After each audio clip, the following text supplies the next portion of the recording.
Hello and welcome. You're watching News Central Television. I am Judith at TV. It's time for News Central now, and here are the top stories at this hour.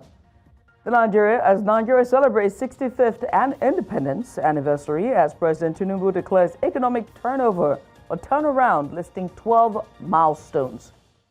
In the meantime, Dangote refinery, PENGASSAN has reached agreement to end industrial standoff after government intervention. And the U.S. government shutdown begins as partisan division takes control of Washington. We've got the details shortly. And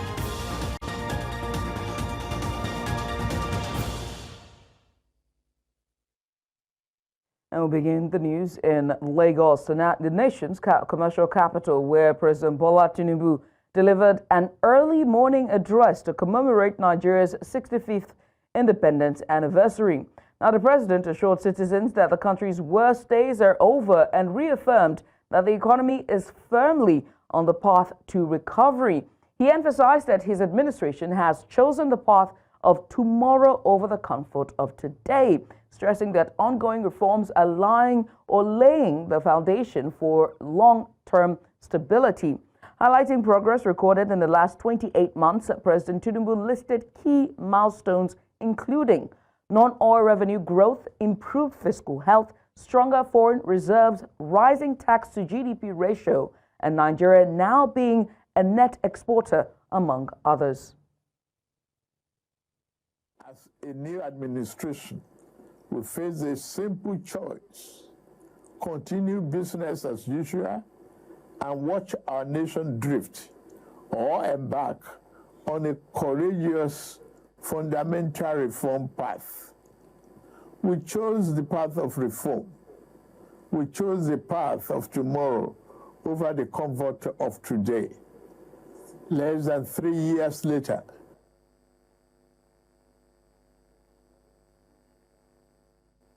the seeds of those difficult but necessary decisions are bearing fruits.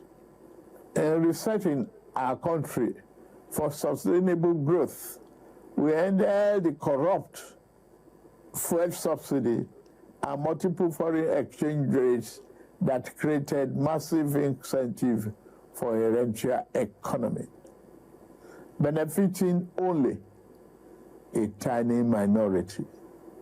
At the same time, the masses received little or nothing from our commonwealth. Our administration has redirected the economy towards a more inclusive path, channeling money to fund education, healthcare, national security, agriculture, and political economic infrastructure, such as roads, power, broadband, and social investment programs. These initiatives will generally improve Nigerians' quality of life as a result of the tough decisions we made. The federal and state government, including local government, now have more. And joining us now is Nigerian lawyer Tony Jaja. He joins us live from Lesotho for his thoughts and just analysis on the president's speech. Tony, good to have you join us. Now, President Tinubu said Nigeria's worst days are over. What signs are there that the Nigerian economy is truly recovering? Tony. Okay, I like to speak from a factual point of view. He listed 12 achievements. However, the question is, how do these achievements translate for the common man? For example, Nigeria was declared the poverty capital of the world in 2019 because we have 130 million Nigerians living under poverty. Now, the question is, as of today, which is 1st of October, 2025, can we say that Nigeria is no longer the poverty capital of the world? We're still the poverty capital of the world. So you have more than half of the population living under poverty. The definition of poverty is $1 a day. So these 12 achievements, economically, you've not lifted Nigerians, the majority, over 60%, living under poverty. So can you really say that you have achieved if you are still defined as the poverty capital of the world? It's a question for the president to think about. Because these 12 achievements, have they translated into uplifting the majority of the citizens of Nigeria out of poverty?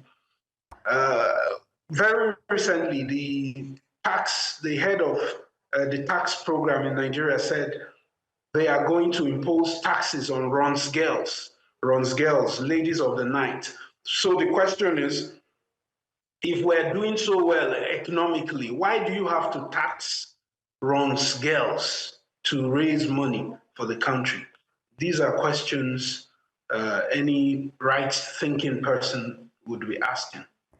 If you're going to tax money on sex workers, that means that you have legalized sex work, isn't it?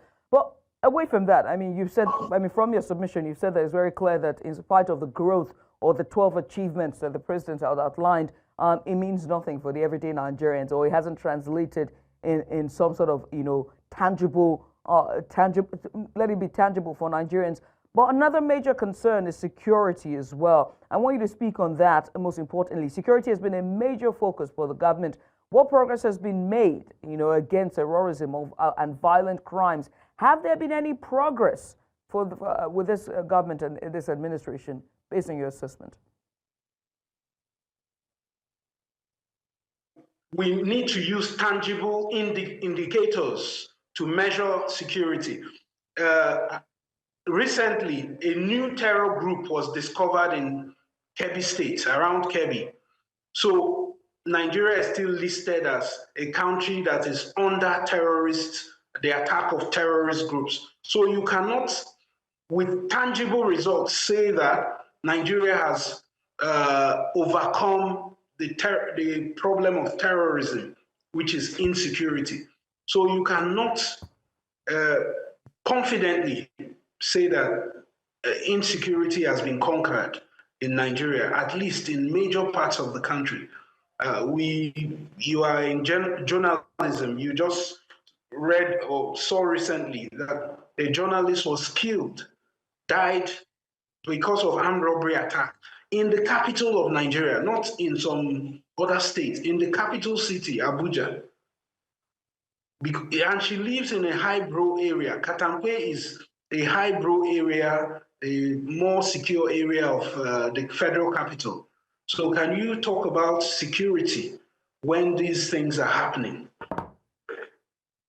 Then very recently, the Nigerian police announced that a vehicle, its own vehicle, was stolen from the police headquarters. And then the Nigerian police is making an appeal to other law enforcement agencies to help them recover their vehicle. That means there's no CCTV in the headquarters of the Nigerian police in the capital, Abuja. There's no tracking device on the vehicle of the Nigerian police that was stolen from the police headquarters premises. And yet the police is going around arresting people for tinted glasses, arresting people for not having motor vehicle insurance. Meanwhile, their own vehicle was stolen. That tells you a lot about the state of security in the capital of Nigeria itself. Right. As we're talking about security, let's also talk about infrastructure. The president highlighted major infrastructure projects, and one of them that you recall is Lagos-Calabar Coastal Highway. There's a lot of controversy when it comes to that project. How will these projects impact national development? I mean, just seeing all that's happening, the trail of I don't know the better adjective to leave when it comes to Lagos-Calabar Coastal Highway. Just even the commencement of the project, so loss of jobs and properties, and it still continues. And we're waiting for this impact. Will there be impact from these projects on a national developmental level? Okay, so I work in the Kingdom of Lesotho, and one of the requirements before you embark on any project, you must publish the environmental impact assessment for all the public to view and know whether they support that project or not. So for this Lagos-Calabar Coastal Railroad, there was no impact assessment report before the commencement of that project, because an environmental impact assessment report will tell you the livelihoods that will be affected by that project. And then there's a computation of costs, and you pay compensation to those whose livelihoods will be negatively impacted by that project. There was no such thing.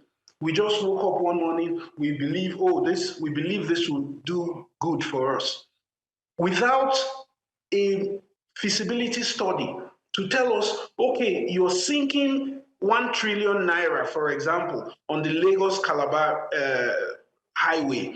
What will be the commensurate benefits financially to the country? If you put in 1 trillion naira, it's expected that at least you double, you gain, the benefit will be more than 1 trillion to the Nigerian economy, and not loss of livelihoods, loss of employment, loss of communal property to people. It's not commensurate with the investments you're making. No sane country does that kind of, behaves in that way. There's a process before you undergo government spending. You have to do a feasibility study, environmental impact assessment, before you now even go for tender, competitive tender, which means companies who are into road constructions, they will have to bid, and then you choose the best. Here we hear a situation where a friend of the president, the company of a friend of the president, won the bid. There was no bid even. Right. He won the contract. All right. I must say thank you, Jaja, for taking out the time to join us. Sonia Jaja is a legal practitioner joining us live, Nigerian legal practitioner joining us live from Lesotho, giving us insights on the president's Independence Day speech. And now we head to the capital, Abuja, where the Abuja-Kaduna train service has resumed passenger services on Independence Day after 34 days of inactivity following the derailment of 4 of its coaches at its Asham mini station close to Kaduna State on August 26th. Following this development, Nigerians are now heaving a sigh of relief. Now, speaking to News Central, Sagir Ibrahim, currently aboard the train to Kaduna, Nigerians say resumption of train services has eased transportation between the two cities. They also used the occasion to share their Independence Day messages as Nigeria clocks 65 years. Take a look. Abuja-Kaduna train en route to the Rigasa train station as resumption of activities commenced today. I'll be speaking with some passengers on this train this morning to get their take on how it has been since the 34 days of inactivity of this train station. It has been very difficult for some of us that we could not travel via the road, but we thank God this is the first train that is going on from Kubwa to Abuja since the resumption of the duty, and we hope we reach Kaduna safely, and we hope the manager of the railway will ensure proper services of the railway and ensure the security of the road for properties of the passenger and the goods of the passengers. Well, except for the wait. The usual time is supposed to leave by 9:05, but there was a bit of delay. But everything's fine so good. Thank you so much, Mr. Mohammed. So the conversation goes on. We'll be speaking to more individuals. Maybe this time we go to the front to speak with others. It hasn't been easy because using the road is not very pleasant because our roads are very bad. So I'm happy the train is back. The roads are not that good. It's more convenient when you go by train, and so with the roads being empty, with the roads being the roads became very busy, and we had a lot of issues.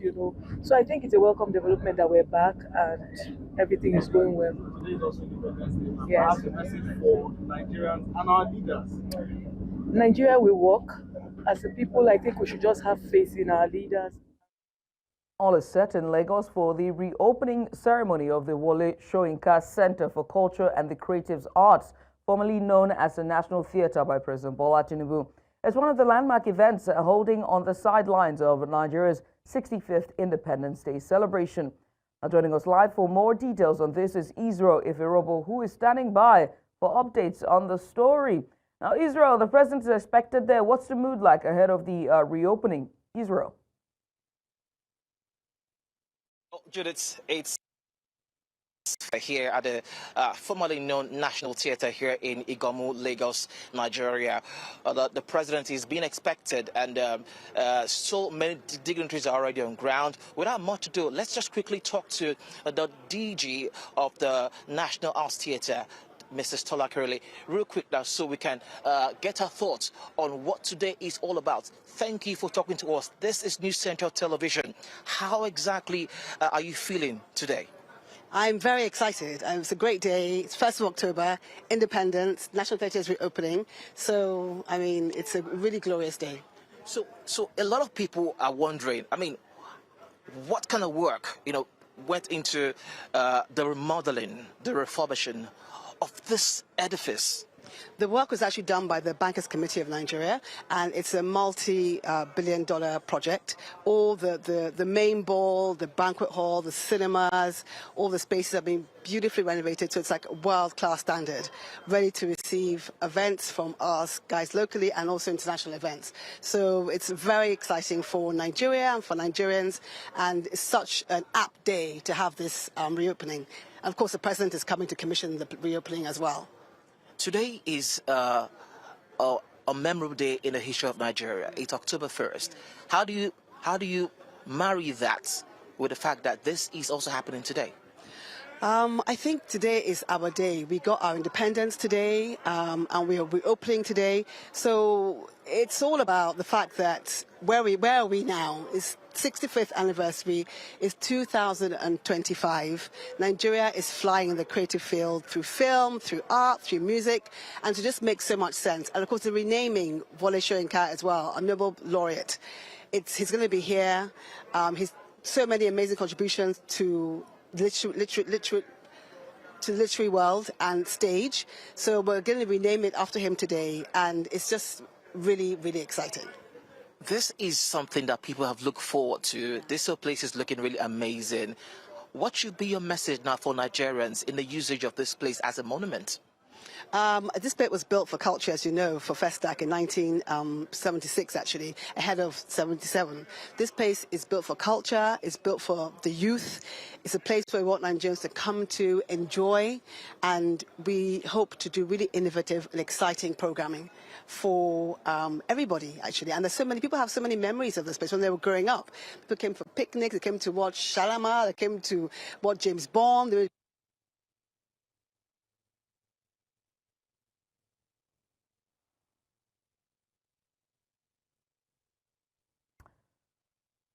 We seem to have lost Israel Ifirobo there. He is live for the reopening of the National Stadium. It's going to be now renamed as Wole Soyinka Centre for Arts and Culture. Let's go to a short break, shall we? When we return, bandits kidnap Niger State Electoral Commissioner and others. We have the details after the break. Stay with us.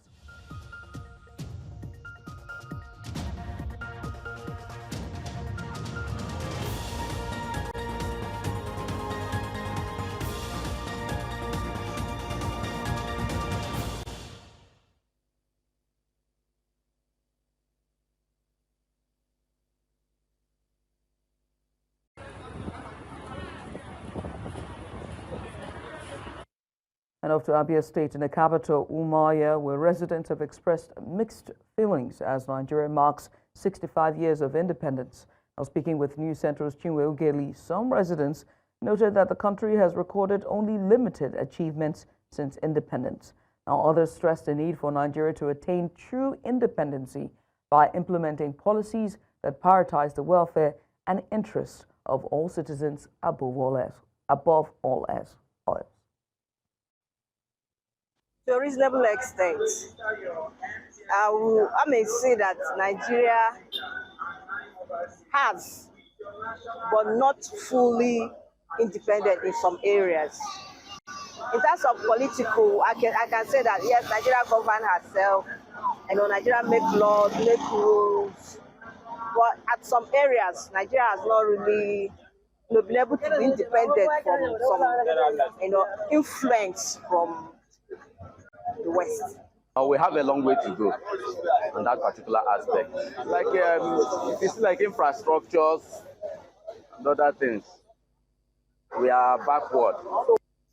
For now, at least we have democracy. And that is one aspect that Nigeria has got, whether rightly operated or not. We still have democracy. We've not done much compared to the number of the years in question. 65 years, you can imagine. This October 1st, Nigeria marks 65 years of independence, a moment for both celebrations and sober reflection. In Kogi State, known by many as the Confluence State, citizens are asking critical questions bordering on Nigeria's growth trajectory since independence. Our correspondent Moina Balagbogbo speaks to residents of Lokoja, the Kogi State capital, to get their reactions and expectations for Nigeria at 65. Take a look.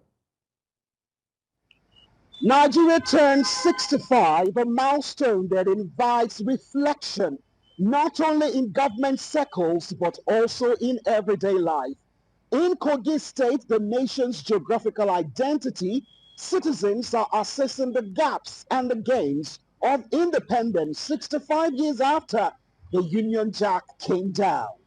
For those who lived through independence, memories of early Nigeria remain vivid, but so do the disappointments. 8th of August 1991,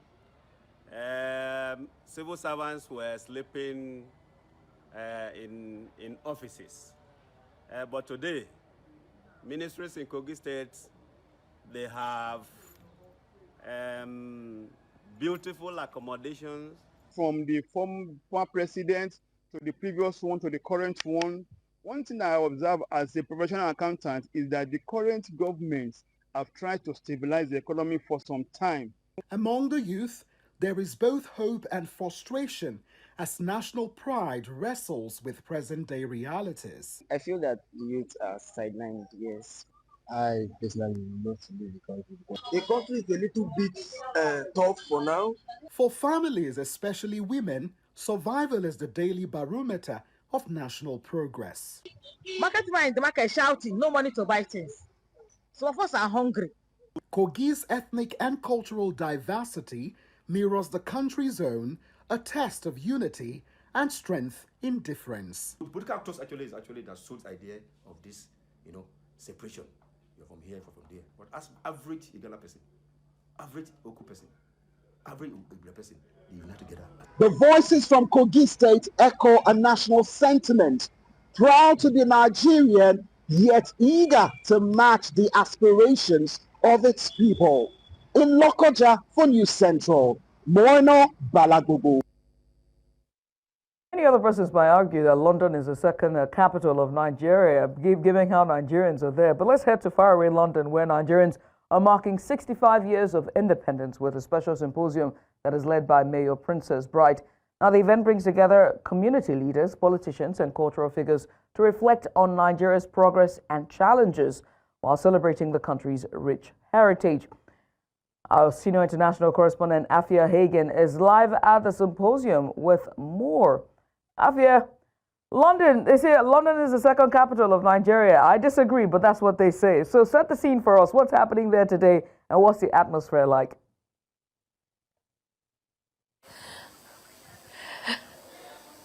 Oh, Judith, it certainly seems like London is the second capital of Nigeria. We had a crowd of people out earlier on for the flag raising that took place out in the front of Barking Town Hall. And that was all because of our worshipful Mayor of Barking and Dagenham, that is Mayor Princess Bright.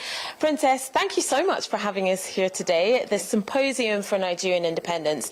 Tell me, first of all, about the flag raising. Why was that so important for you to have that done on Nigerian Independence Day? Thank you very much, Afua. It was really important for that flag, the Nigerian flag, to be raised today because we want to send a signal to everyone in Barking and Dagenham that we are proud of Nigeria and we are proud of our independence. We're marking 65 years of independence today, and that flag is a symbol of resilience, it's a symbol of hope, and it's a symbol that we are proud in Barking and Dagenham to celebrate the Nigerians here in the UK but also abroad.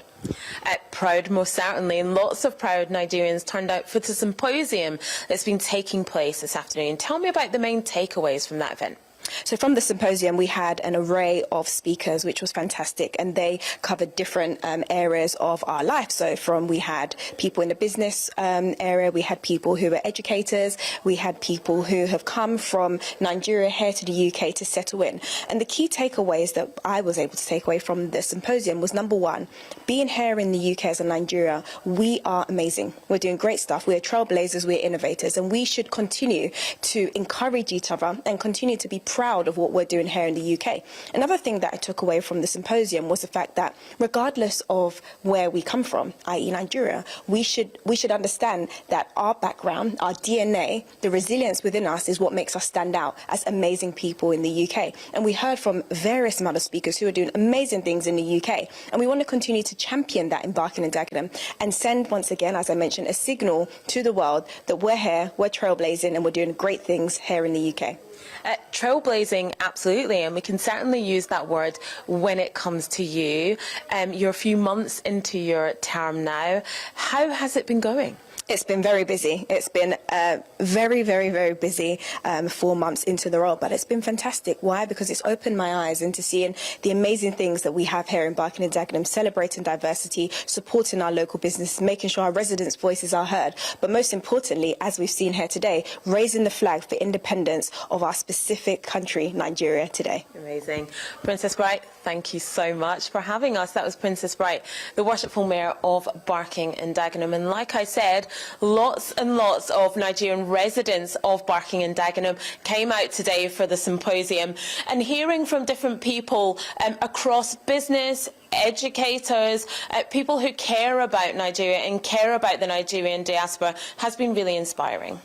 Afua, since you're there celebrating the independence, have you had a chance to taste Nigerian jollof rice and once and for all decided that ours is the best, I mean, for the sake of Independence Day? Afua Hagan, our international correspondent all the way from London. Let's go on a short break, shall we? When we return, we've got security stories. Stay with us.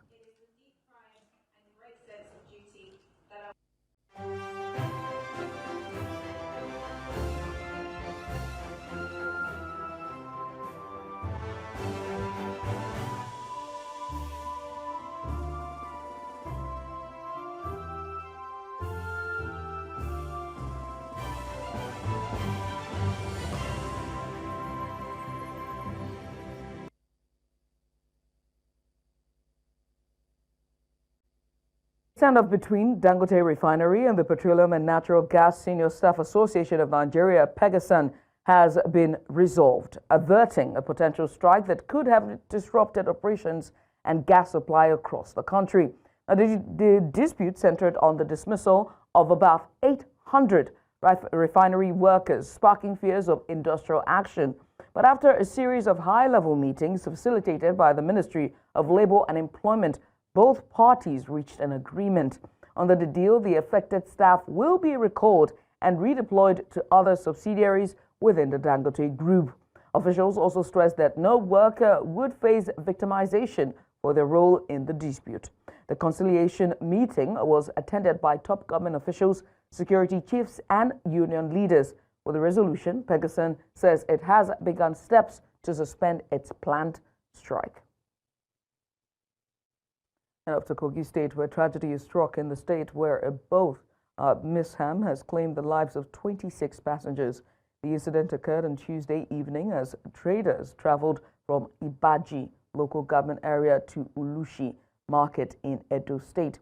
A statement from the Commissioner for Information and Communications, Kingsley Fowler, confirmed the death toll at 26. Governor Usman Ododo has expressed his condolences to the bereaved families and directed emergency agencies, including the State Emergency Management Agency, to provide urgent relief to those affected. The governor also pledged closer collaboration with federal agencies to strengthen safety measures on waterways and urged Nigerians, particularly riverine communities, to avoid overloading boats and to always use life jackets. And now to security matters. Bandits have abducted Ahmed Mohammed, a commissioner with the Niger State Independent Electoral Commission, along with his driver, former Subeb chairman Mohammed Bawa Niwuru, and scores of motorists. The incident occurred along the Zugurma Ibi New Busa Road near Ibi National Park in Mishigu local government area. It was gathered that the victims were returning from Borgu when the gunmen struck. A police tactical team engaged the attackers, successfully repealing them. However, one officer sustained gunshot injuries and was rushed to a nearby hospital for treatment. Confirming the incident, the Niger State Police Command spokesman, SP Wasiu Abiodun, said the police patrol vehicle was riddled with bullets during the confrontation. Tension is rising in Mutu Daya, a rural community in Niger State, following reports that armed vigilantes, reportedly or allegedly backed by a local miner, forced the closure of the community's only secondary school while injuring a farmer. The incident occurred shortly after students resumed from the academic break at the government secondary school in Mutu Daya. The school had only reopened 2 years ago after being shut for more than 4 years due to persistent attacks by bandits. News Central's correspondent Bettina Nweli reports. Members in Mutundaya believe mineral deposits are at the root of rising tensions between miners and locals.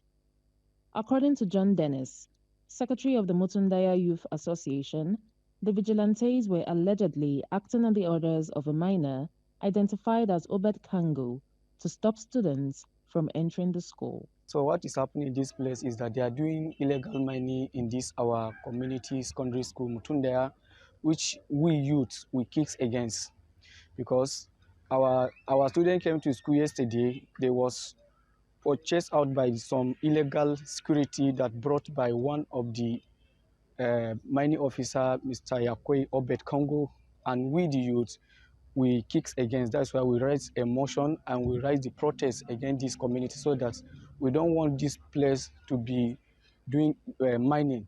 That was the purpose we do the protest yesterday. The chairman of the Parent-Teacher Association, Sani Saraki, described the developments as an attack on the future of their children. Masaimu na iyaye da farkon da na ga abun ga ya faru sai na nema sarakunan da muke da su a nan don ba mu ji dadin shi haka ba. Ba mu so mu yi waya nan don in mun ce mun tayi da makarantar ga muna kallon shi ne haka ana so ma yanzu nan karshen ta za a rusa makarantar nan. Ana rusa ta yanzu nan ba wurin da yara mu zo su je makaranta. As of Tuesday morning, the school remained deserted. Only 3 students showed up but returned home after finding the classrooms empty and the atmosphere tense. An zo an kore yara sun koma gida saboda wai zinari. Ni ba zinari din ne matsala na ba, amma abin da zai affect din mu a gaba shi muke gudu. Ana yin aikin zinara nan zuwa nan gaba kanninmu yayanmu ina za su je makaranta. Yanzu ana sadan rayuwa ne. Shi yasa ka gan mu youth duka community kowa yayi fushi ba ma jin daɗi. Muka kai kuka gaba a taimake mu. While community voices, including youth leaders, are urging the state government to intervene immediately, authorities are yet to issue an official statement. From Nigeria and off to Madagascar, where security forces in the country have fired tear gas and rubber bullets in the capital, Antananarivo, as thousands of demonstrators poured onto the streets in renewed anti-government protests. The unrest comes after days of violent clashes that have left several people dead, deepening political tensions in the island nation. In a bid to restore calm, the president of the country dissolved his government, but the move has done little to quell public anger. Now, protesters insist on deeper political change, accusing the president of failing to deliver progress despite years in power. Authorities have stepped up security across the capital as demonstrators show no sign of easing rising fears of further instability.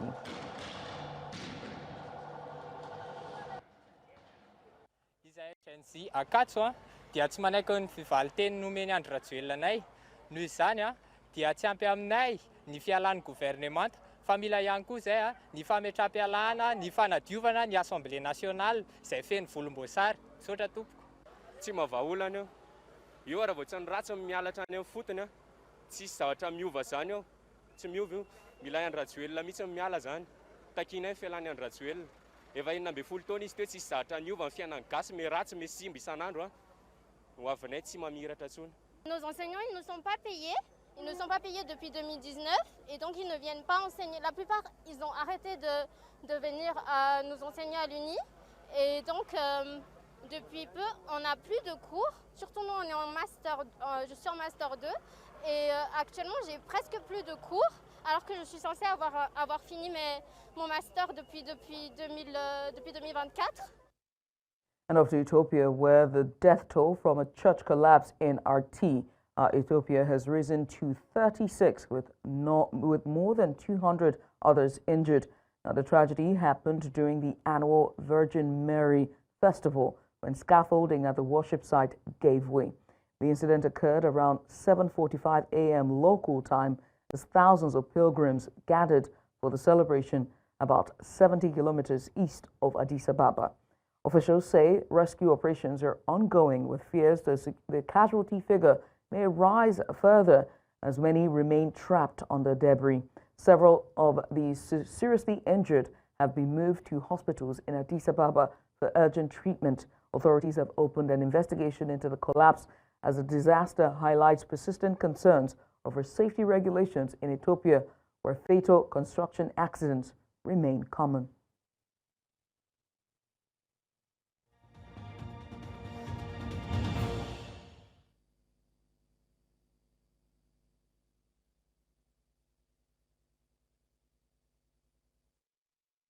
Officially shut down after lawmakers failed to reach a funding agreement. The deadlock centered on healthcare spending triggered the first shutdown under President Donald Trump's current term. The budget standoff forced hundreds of thousands of federal workers into furlough, while critical public services face disruption nationwide. Now, negotiations broke down in the Senate, where a stopgap funding measure failed to advance before the midnight deadline. Now, Democrats insist on expanding healthcare allocations, while Republicans resisted, leading to a stalemate that has deepened partisan tensions in Washington. Now, federal agencies began halting operations at about 12:01 a.m., with uncertainty mounting over how long the shutdown will last and its impact on the American public. The World Travel and Tourism Council Summit is underway in Italy, where industry leaders are exploring fresh ways to drive global economic growth through tourism. Now, discussions are covering a wide range of issues, from job creation and artificial intelligence in travel to welfare, as well as wellness, luxury rail, and the impact of major global events. Now, News Central's Mungani Ziziba reports from Rome. This gathering has quickly become the global stage where discussions about the future of tourism take center stage, shaping policies, investment, and collaborations across continents. The summit has brought together top business leaders and policymakers under one roof to promote sustainable growth in tourism and highlight its economic and social value. In her opening remarks, Italy's Prime Minister Giorgia Meloni stressed the central role of tourism in economic development, citing Italy's own success stories and opportunities ahead. The mayor of Rome echoed this, underlining the importance of sustainability and global partnership to fuel growth. Developing a new approach to tourism requires an awareness of the fragility of territories and communities and of the need to protect landscapes and heritage. Tourism also involves balancing growth with preserving cities, heritage, and identities. Over-tourism can have a substantial impact on people's quality of life and can profoundly change our cities. But strikingly, Africa, with its fast-growing tourism sector and untapped potential, was missing from the table at this high-profile gathering. No reason why all major countries in Africa wouldn't be welcome here, but you've got to accept you have to promote your own interests. This isn't meant to be a handout, this is meant to be a hand up. So if you don't reach out, no one can give you a hand up. I think there could be more, to be honest with you, and I think that, like I said, it starts with the governments. They have to see the true value of tourism and how it can help out the economies and help the people of the nations. In fact, many countries see tourism as a key pillar for sustainable development and economic resilience. Today, Africa's tourism sector is also in the spotlight. Countries like South Africa, which will be hosting the G20 summit later this year, are emphasizing the role of tourism in boosting their economies. So as the world tourism landscape evolves, many nations are seizing these opportunities to position themselves as prime destinations. The question now remains, will Nigeria and other African countries harness this momentum to unlock their full tourism potential? In Rome, Italy, for News Central, Bongani Siziba. Now on News Central Television, when we come back, we head to Odessa, the southern city in Ukraine, where 9 people have died. After the break, stay with us.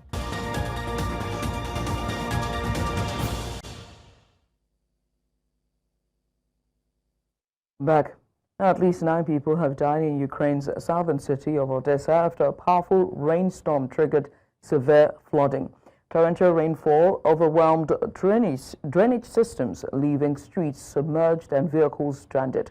Emergency crews rescued more than 360 people from homes and cars, though authorities warned the death toll could rise as search and rescue operations continue.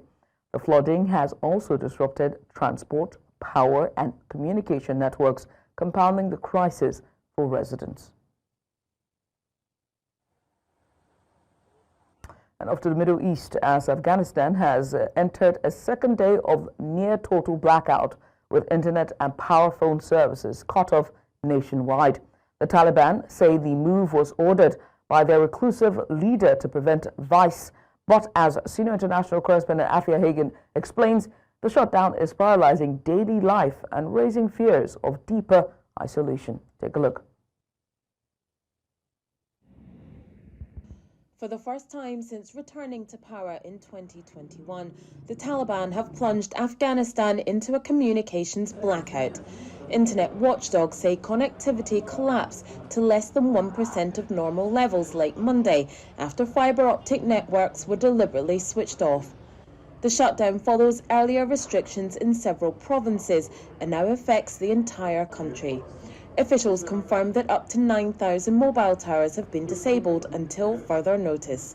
With no phones or internet, businesses, banks, customs and trade have been paralysed.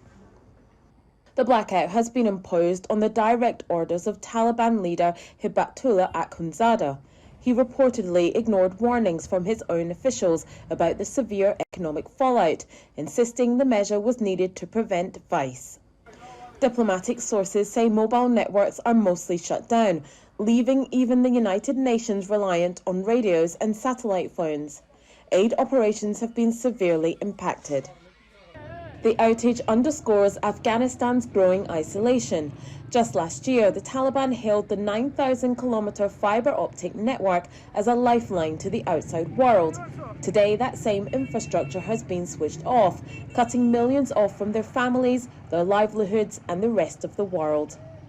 With no timeline for restoration, Afghans are bracing for prolonged silence. The Taliban say alternative systems may one day replace the internet, but for now the country remains in the dark. For News Central, I'm Afua Hagan.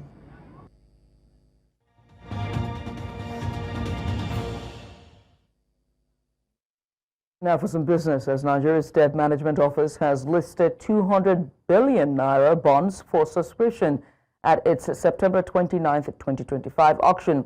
The issuance comprises of a 100 billion naira, and that's about 17.945% FGN August 2030 bond, and a 100 billion naira, 17.95% FGN June 2032 bond. Now, settlement is scheduled for October 2nd of 2025 at 1,000 naira per unit, with a minimum subscription of about 50 million to about 1,000 naira. Now, interest is payable semi-annually, while repayment is due at maturity. The bonds listed on NGX and FMDQ, qualify as liquid assets for banks and are tax exempt for pension funds. Now, between January and August of 2025, the DMO raised 3.03 trillion naira, with subscriptions hitting 4.94 trillion naira.